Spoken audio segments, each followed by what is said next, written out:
Assalamualaikum warahmatullahi wabarakatuh. Kami mahasiswa Universitas Pamulang dari Prodi S1 Akuntansi ingin menyampaikan tentang sistem keamanan informasi dari mata kuliah Sistem Informasi Manajemen. Dengan saya, Nela Dewi Pratiwi dan rekan-rekan saya. Saya Kaulandari, saya Yunisa Alma. Di era digital seperti sekarang, hampir semua aktivitas kita melibatkan teknologi, mulai dari komunikasi, transaksi keuangan, hingga penyimpanan data pribadi. Karena itu, keamanan sistem informasi menjadi hal yang sangat penting. Lalu, apa sih sebenarnya keamanan sistem informasi? Keamanan sistem informasi adalah upaya untuk melindungi data dan sistem dari akses yang tidak sah, penyalahgunaan, kerusakan, atau gangguan. Ada tiga komponen utama yang menjadi dasar keamanan sistem informasi yang dikenal dengan SIA Triad. Yang pertama ada confidentiality atau kerahasiaan. Artinya, informasi hanya boleh diakses oleh pihak yang berwenang. Contohnya, seperti password, data pribadi, atau informasi perusahaan yang tidak boleh bocor ke publik. Cara menjaga kerahasiaan yaitu seperti menggunakan password yang kuat, yang kedua enkripsi data, dan yang ketiga adalah membatasi akses pengguna.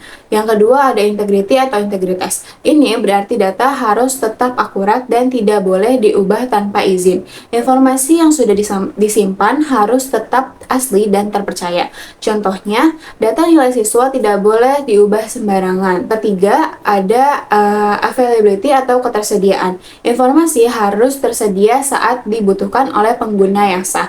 Contohnya, website harus bisa diakses kapan saja. Yang kedua, sistem tidak boleh sering down. Selain konsep dasar tadi, ada dua pendekatan penting dalam menjaga keamanan sistem informasi. Yang pertama ada pendekatan preventif, yaitu pencegahan. Pendekatan ini bertujuan untuk mencegah terjadinya serangan sebelum terjadi.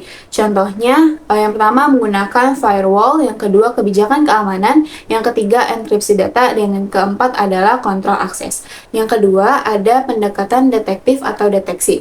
Pendekatan ini bertujuan untuk mendeteksi jika terjadi ancaman atau pelanggaran. Contohnya monitoring sistem, yang kedua, log aktivitas pengguna, yang ketiga audit keamanan, yang keempat antivirus yang terdeteksi malware. Selanjutnya, ada beberapa ancaman yang sering terjadi, antara lain yang pertama ada insider threats, yaitu ancaman yang berasal dari orang dalam organisasi seperti karyawan yang memiliki akses tetapi menyalahgunakannya, baik secara sengaja maupun tidak sengaja.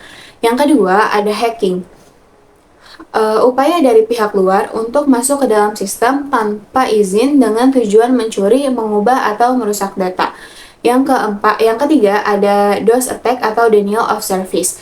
Serangan yang membanjiri sistem dengan traffic berlebihan sehingga layanan menjadi lambat atau bahkan tidak bisa diakses sama sekali. Yang keempat ada malware. Program berbahaya ini seperti virus, trojan, dan ransomware yang dapat merusak sistem, mencuri data, atau mengambil alih perangkat. Selanjutnya ada metode perlindungan dan teknologi keamanan. Metode perlindungan dan teknologi keamanan digunakan untuk menjaga sistem informasi dan data agar tetap aman. Beberapa teknologi yang digunakan antara lain yang pertama ada firewall yang berfungsi membatasi akses jaringan. Yang kedua ada intrusion detection system atau IDS untuk mendeteksi aktivitas mencurigakan. Yang ketiga ada enkripsi untuk melindungi data tanpa izin, serta autentifikasi multifaktor yang menambah lapisan keamanan saat login. Selain itu, keamanan juga didukung dengan metode seperti pemanfaatan sistem secara real-time, pembaruan dan patch secara rutin untuk menutup celah keamanan, serta audit sistem untuk menemukan kelemahan.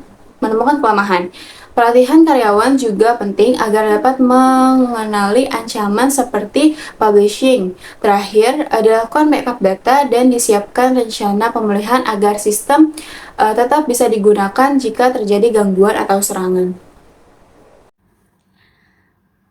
Kebijakan keamanan sistem informasi. Kebijakan ini adalah aturan atau pedoman yang dibuat perusahaan untuk mengatur bagaimana data dan sistem harus dilindungi. Tujuannya adalah agar semua karyawan tahu apa yang boleh dan tidak boleh dilakukan terkait keamanan data. Contohnya, perusahaan mewajibkan penggunaan password yang kuat dan rutin diganti, membatasi akses data hanya untuk pihak tertentu, serta mengatur prosedur jika terjadi kebocoran data. Dengan adanya kebijakan keamanan, perlindungan data tidak hanya bergantung pada sistem, tapi juga pada perilaku manusia di dalam organisasi. Berbeda dengan kebijakan keamanan, manajemen risiko adalah proses untuk mengidentifikasi, menganalisis, dan mengendalikan risiko yang dapat mengancam sistem informasi.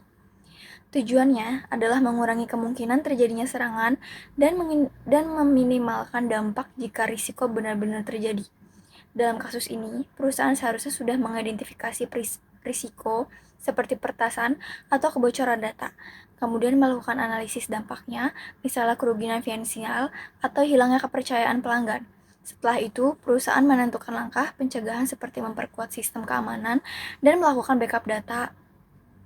Dengan manajemen risiko yang baik, perusahaan bisa lebih siap menghadapi ancaman dan tidak hanya bereaksi setelah kejadian terjadi. Materi selanjutnya ada kepatuhan terhadap peraturan keselamatan. Perusahaan juga harus mematuhi berbagai peraturan dan standar yang diberlakukan. Ada beberapa peraturan umum yang dijelaskan oleh Romney dan Steinberg 2015. Yang pertama ada GDPR, General Data Protection Regulation. GDPR itu aturan dari Uni Eropa yang fokus ke perlindungan data pribadi. Intinya, perusahaan wajib menjaga privasi pengguna dan kasih kontrol ke individu atas data mereka. Aturan ini membuat perusahaan harus lebih transparan dan hati-hati dalam mengelola data, supaya kepercayaan konsumen tetap terjaga dan risiko pelanggaran bisa diminimalkan. Yang kedua ada HIPAA atau Health Insurance Portability and Accountability Act. HIPAA adalah aturan di Amerika yang khusus melindungi data kesehatan dan medis. Jadi, semua pihak yang mengurus layanan kesehatan wajib memastikan data pasien aman dan nggak disalahgunakan.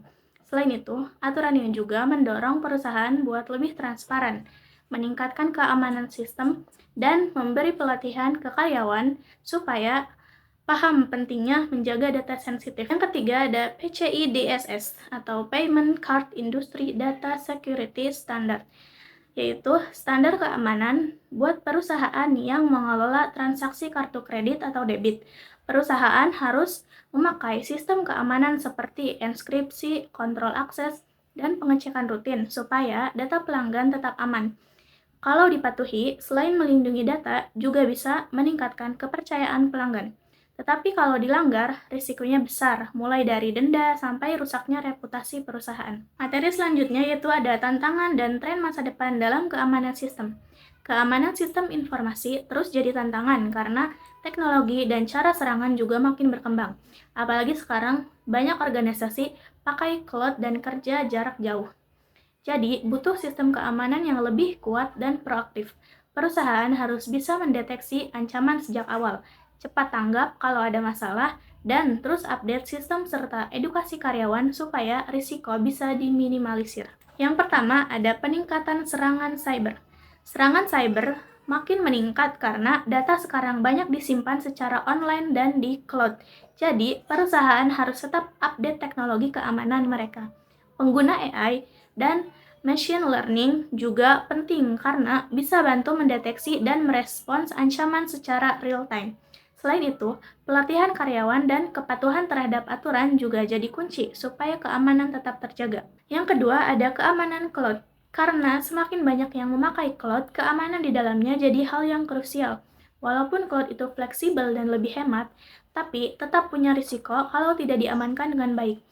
Maka dari itu, perlu enkripsi, kontrol akses, audit rutin, dan penggunaan autentikasi multifaktor supaya data tetap aman dan tidak mudah disalahgunakan. Yang ketiga ada Internet of Things atau IoT. Penggunaan perangkat Internet of Things yang makin banyak juga menambah risiko keamanan karena seringkali sistemnya lebih lemah. Perangkat ini bisa jadi celah masuk bagi hacker. Jadi, perusahaan harus memastikan perangkat selalu diupdate, diawasi, dan digunakan sesuai aturan.